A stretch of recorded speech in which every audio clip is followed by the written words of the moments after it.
กราบสบายดีทุกคนอยู่กับจ่องยังใจเราใช้สิ่งที่เราที่มีกิจกรรมใหม่เนาะตอนนี้กำลังออกมาหอดน้องให้ละ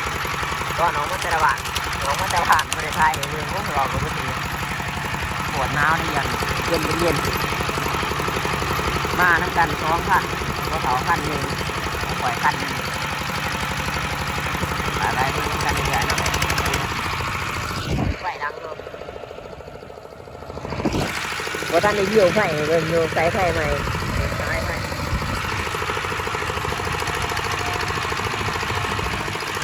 ไปบ้าไปต้นหอดต้นทองเลยจ้าสีแดงสี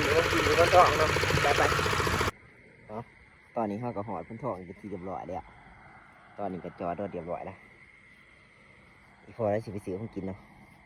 นี่รถเขาก็สิประมาณนี้เด้มีตะขีดยางใหม่ยางสวย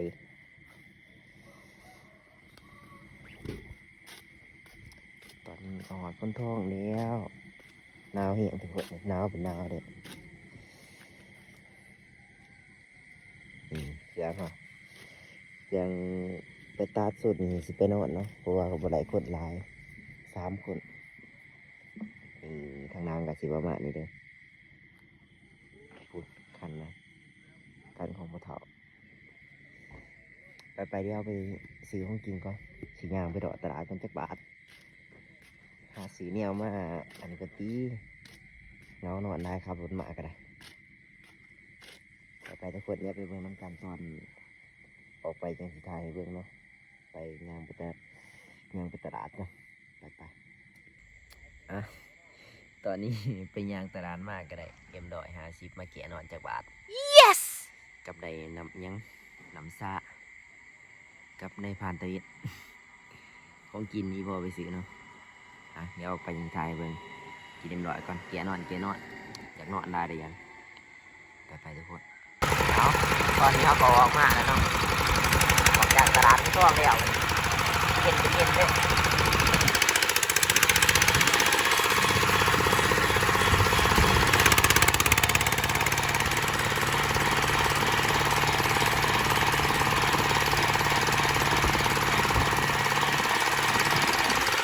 ความร้ายเนาะไม่เกี่ยงเลยโม่งมาก่อน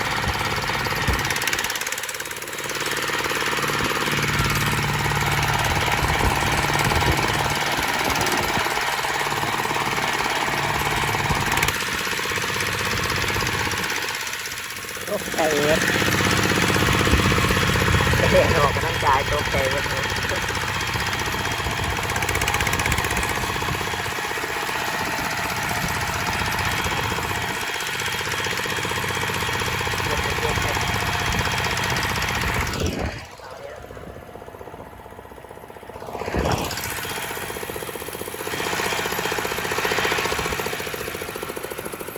ตอนนี้ก็ถึงหัวทางแวะเขาฟังเรียนเดี๋ยววับตอนหัวได้จ้ะตอนเขาไปก็ทางให้เรื่องบอกเดี๋ยววับไปตอนหอมมองเป็นตัดใหม่ด้วยหอมมองจอดด้วยเนาะไปเอาหลังจากนี้ก็หอดเที่ยงไปทีเรียบร้อยแล้วมา3 คันตะกี้มา2ไม่มา3ลงแข่งกับมาเนาะพกไปนะไกลสิคืนยากเดี๋ยวมันบาดเนาะไปเดี๋ยวตอนขึ้นหอดปลาในเหนือตอนขึ้นภูที่ไทยเบิ่งตอนนี้ก็พกไปเก็บด้วยตัวนี้จักเก่าเนาะคันนี้ก็จักเก่าคือกันไอ้เนาะ50ประมาณมานอน3 คันไปเบิ่งตอนขึ้นภูน้ำกันไปว่าดื่มบอกขิงกับหัวรถก็ได้มาขิงหัวสับโอ้สวยอีดีขับใหม่นะตอนนี้ขิงหัวมันกระบาดเจี๊ยบอยู่ที่เนี่ย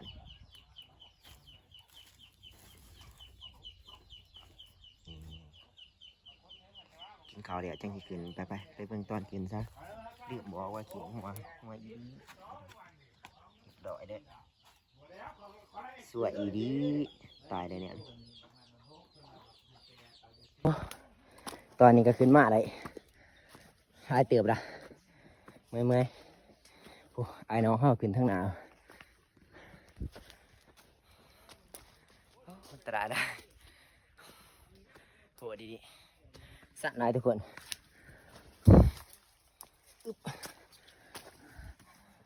นี่ไอ้น้อง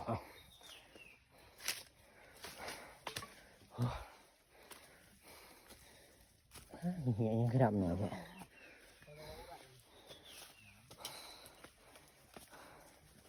แค่เมื่อยบ่โอ้ยเมื่อยเมื่อยเนาะนึกว่าบ่เมื่อยของจะได้กันบ่เมื่อย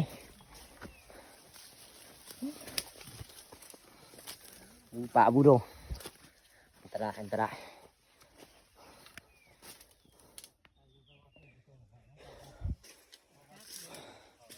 โหดอาดีมันทางตอนขึ้นยังไงตอนหนาโปร่งแห้งนักไปเดี๋ยวจะตัดต่อไปดีเลยสั่นอีดี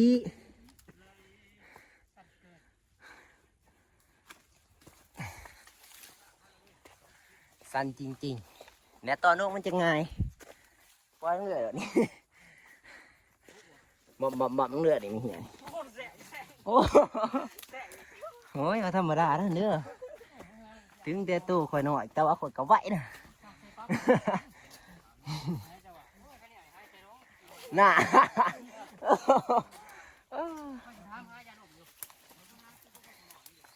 พวกยาดมนะงานเฮ้ยโอ้สั่นอะไรทุกคนสู้ชีวิต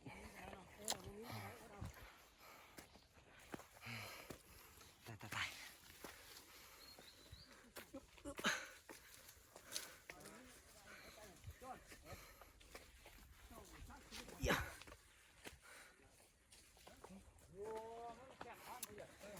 โหดีอีโด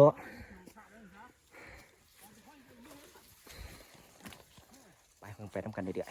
ๆตอนนี้มาไว้ดับเมื่อได้ละฮะตอนนี้ก็ลากไม่ลงมาละเกือบตายเกือบบ่ยังฟูกระดังมาเอ้าตอนนี้เนาะมีคลิปหนึ่งเนาะคลิปยังสีเอาให้กันเบิ่งเดียวนี่โหดีตัวนี้ใหม่เฮาแล้วตัวนี้นี่คือใหม่ข่อยเองตัวนี้ฮะ80 ลับเกือบคำทุกคนเดี๋ยวมือจะอัปเดตให้เบิ่งอีกตอนขึ้นไปอีกปืนน่าจะเอาได้น่าจะเอา2 แบกบ่หรือว่า3 แบกนะประจักกันจะไปเบิ่งน้ำกันเดี๋ยวจะอัปเดตให้เบิ่งเรื่อยๆไปตอนนี้เมื่อได้ละเบาสิบ่ออกนะไปตอนนี้ก็เป็นที่2หาโมงเช้าขึ้นมาพิงไผ่ทุกคนเราเรื่อยเราบนจีผ่าจีเฮ็ดไปเรื่อยเจียนจังลูกหาเขามันมาสรุปปันกระดังเอาใหม่ขึ้นเดี่ยวตัวนี้ของเพื่อนมาทันเอาขึ้นอยู่เนาะนี่แต่ห้องเห่าเอาขึ้นประมาณนี้เต็มว้าวงามเลยเมื่อไรจะมาได้อัปเดตให้เพิ่ง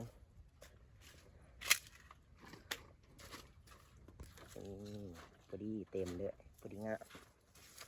เมื่อนี้ได้ใหม่2 แบกเมื่อวานนี้4 แบกมันเอาไปได้จังนั้นเมื่อวานเนี่ยตอนนี้กระเดียดเป็นแดดเดี๋ยวไปนั่งกันตอนระดกเนาะที่ไทยเพิ่งไปแค่ข้างหน้าไปด้วย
ยังโหดกำลังมาใส่ที่ช่องแหละแต่ไปเดี๋ยวออกไปนอกยังชายให้เบิ่งอยู่ตอนนี้คิดก่อนไปหลังจากนี้เขาก็ออกมาทางเดียงเนาะออกมานอกแต่ตอนนี้ก็ออกมานอกไปที่เรียบร้อยแล้วบริษัทเบิ่งตอนออกมามันมีงานไรก็เลยจับก่อนตอนนี้หอทางไงเดี๋ยวตอนนี้เดี๋ยวใหม่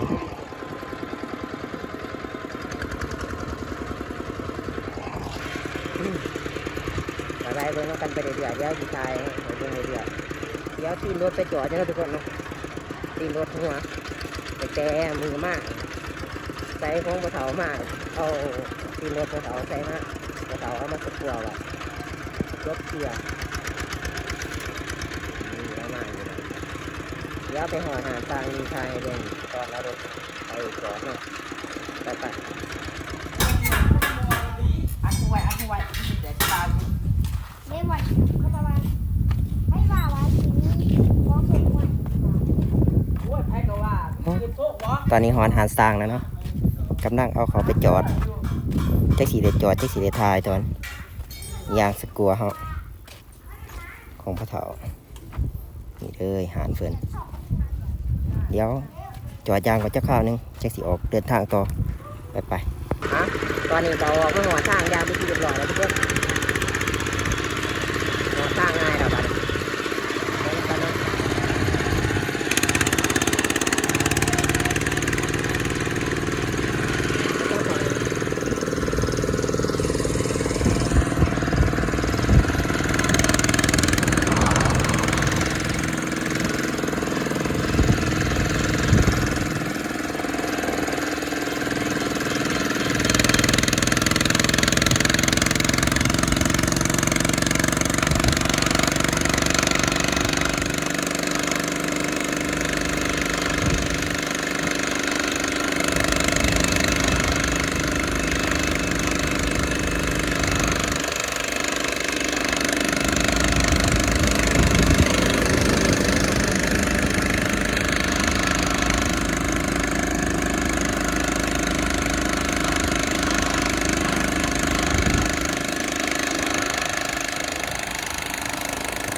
นี้ใช่เบิ่งอีกเดี๋ยวเปล่าครับรถจนมันสิทำเนาะเดี๋ยวมันถึงหัวบาทเดี๋ยวมันสิมือก่อนตอนนี้ก็ตั้งหัวด้านเก็บขึ้นบนท่อเดี๋ยวมึงหัวบาทยังสิทายคิดในเบิ่งหัวบาทตอนนั้นตอนหัวที่ยันซะสิทายเบิ่งไปตอนนี้เขาลานเก็บขึ้นก่อนไปทุกคนนี่ทั้งจานหอดยันไปเรียบร้อยแล้วโอ้เสียงเบาจะสิบอกทุกคนกะสิประมาณนี้เด้อ